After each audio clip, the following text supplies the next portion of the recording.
What was the big blue destiny of an indie superhero favorite? And why didn't either Freaks or Geeks thrive on TV during the 2000s? Here are a few short-lived TV shows that are worth a second look.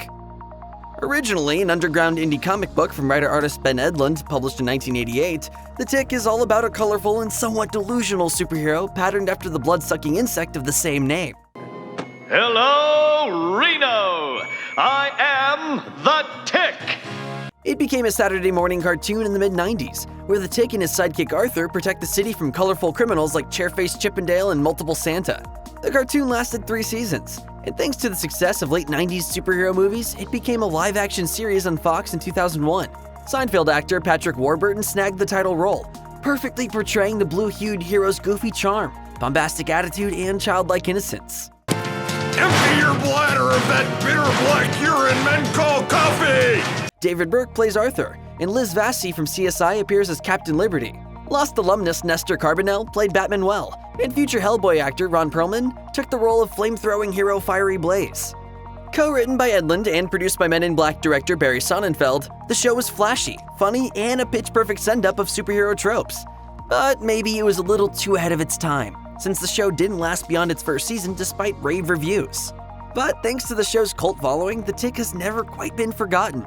In 2016, the series was rebooted by Amazon, with Peter Serafinowicz taking over the role from Warburton, and both Edlund and Sonnenfeld also involved.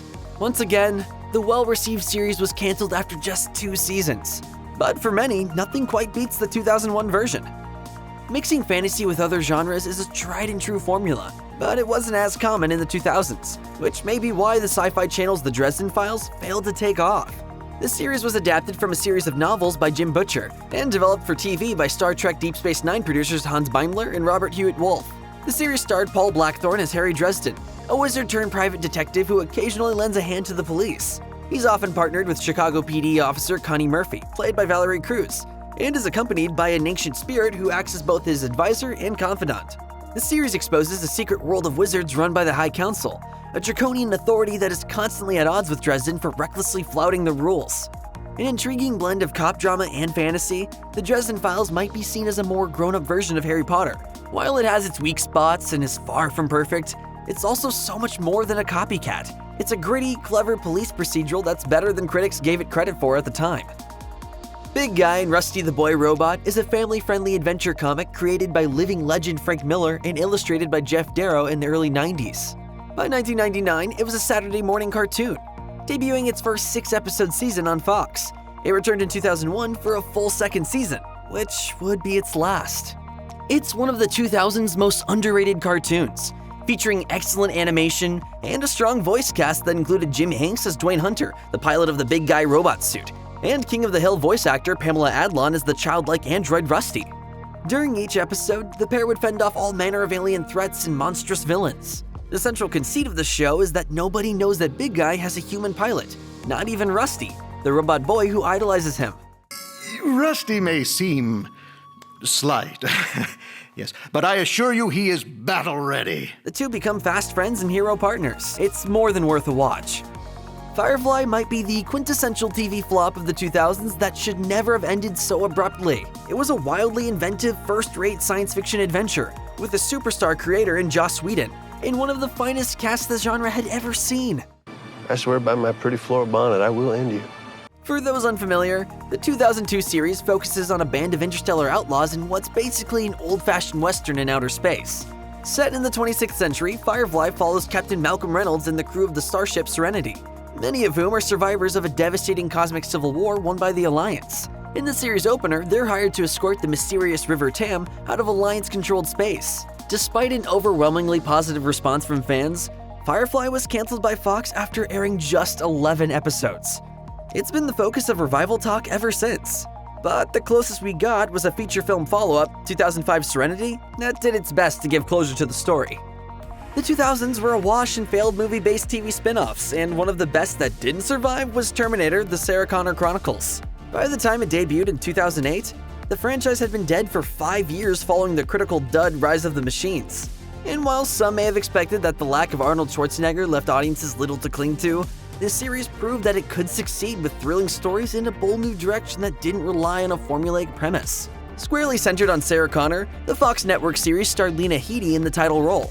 Sarah must protect her teenage son John, played by Thomas Dekker, to ensure he'll grow into a revolutionary future leader and guardian of humankind.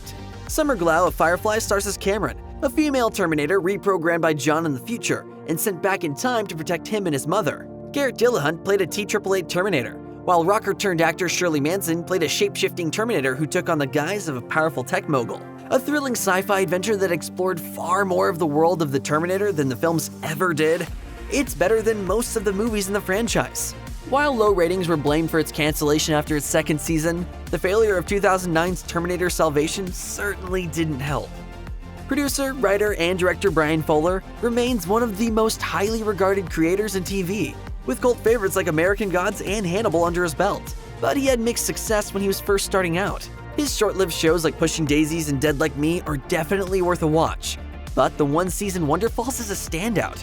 As a creator with avant-garde tendencies, Fuller tells the story of Jay Tyler, a student philosopher working in a gift shop at Niagara Falls, who talks to various inanimate animal toys and trinkets. Are these conversations just in her head, or is she somehow talking to another magical world? It doesn't really matter, because her talks with them push her to become a better person and help those in need. Get off your ass. He's fine. Weird and quirky in all the right ways, Wonderfalls is also inspiring and hopeful. Pushing Daisies star Lee Pace is exceptional as Aaron Tyler, Jay's brother who helps her with her mystifying connection to the toy animals in her shop. Loved by critics and audiences who praised it for its deadpan humor, it sadly didn't earn more than 13 episodes, beginning and ending in 2004. Most of the 18 episodes of Freaks and Geeks aired on NBC after the turn of the millennium, so even though it was technically a 90s show, it flopped in the 2000s.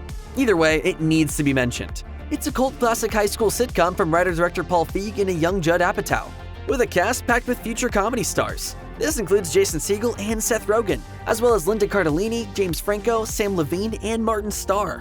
While most school-centered teen TV shows followed the lives of the more popular types, Freaks and Geeks went in the opposite direction, centering on the school's biggest misfits.